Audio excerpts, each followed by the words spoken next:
कहानी है मुकम्मल। भैया, आपसे रिक्वेस्ट है, दीदी को बदनाम मत कीजिए प्लीज़। अब आप उनसे क्यों मिलना चाहते हैं?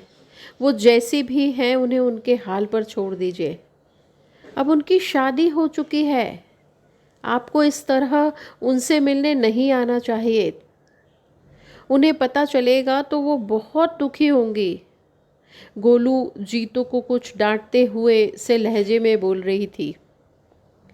जीतो वहाँ से चला तो गया, पर समय समय पर नैनी के लोग उसे बताते रहते कि जीतो बहुत टेंशन में है, वह तुझे बहुत पसंद करता था, वह तेरे बिना नहीं रह सकता। हालांकि कुछ समय बाद ही नैनी को किसी ने बताया कि जीतो को एक अच्छी दोस्त मिल गई है। नैनी सुनकर खुश थी। दरअसल नैनी के पास ज़्यादा सोचने का ना तो समय था और ना ही मन। वह अपने ही परेशानियों से जूझ रही थी।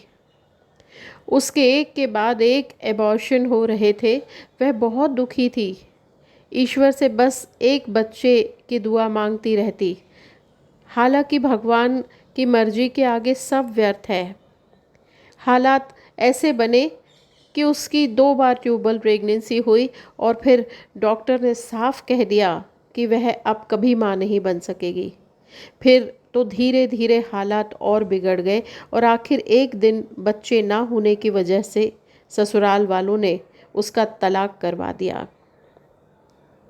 उसके पति की दूसरी शादी हो गई। इधर समय बीतता रहा और नैनी हालातों से लड़ती रही और फिर किसी तरह वह अपने पैरों पर खड़ी हो गई और धीरे धीरे एक अच्छे मुकाम पर भी पहुंच गई। पर अकेलापन उसे दीमक की तरह खाता रहा।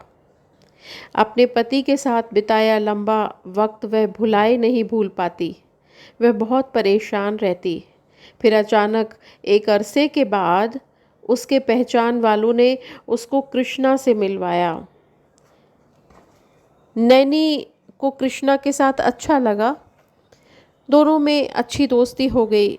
कृष्णा अक्सर नैनी से कहता कि हम आखिरी वक्त तक साथ रहेंगे। नैनी डर जाती। वह कभी कभी कृष्णा से कहती कि मेरी इतनी केयर मत किया करो।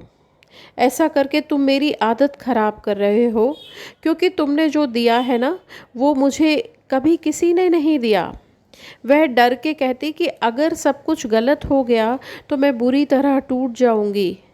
कृष्णा हर बार उसे आश्वस्त करता कि वह आखिरी सांस तक उसके साथ है। पर जब एक दिन नैनी को पता चला कि कृष्णा की ज़िंदगी में कई लड़कियां हैं, उसके कई लड़कियों से संबंध हैं, यहाँ तक कि लड़कियां उसके घर रात को रुकती भी हैं, इस बात ने नैनी को बुरी तरह तोड़ कर रख दिया। वह छटपटा कर रह गई। वह समझ ही नहीं पा रही थी कि क्या करे, किससे अपनी बात कहे, किसके आगे फूट फूट कर रोए। वह बहुत अवसाद में थी। फिर कुछ सोचकर उसने जीतू का नंबर जुटाया और उसे फ़ोन पर सब कुछ बताया। जीतू ने सब कुछ सुना, मगर प्यार से नैनी को समझा दिया कि अब क्या कर सकते हैं, जो हुआ हुआ। आगे बोला, देखो, मैं भी अपनी ज़िंदगी में बहुत आगे निकल आया हूँ।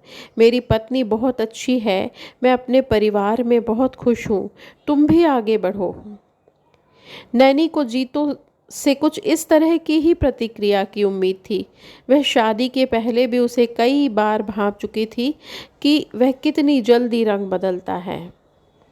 इसीलिए उसे जीतू के इतने रूखे व्यवहार से बुरा तो लगा, पर उसने सोचा कि सच यही है, अब उसका परिवार पहले है।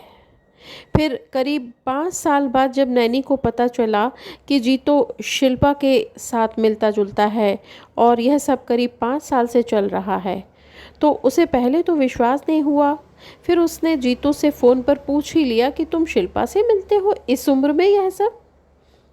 जीतो बड़े ही बुरी तरह से बोला, तुम हो कौन मुझे रोकने वाली, मेरी पत्नी? तुम खुद को तो देखो। तुम्हारे इन हालातों के लिए तुम खुद ही जिम्मेदार हो। तुम्हारा बेसिक नेचर अब सामने आया है। नैनी ने कहा, हाँ, मुझ में बहुत कमियां हैं जीतो, पर तुम सचमुच मुकम्मल हो। धन्यवाद।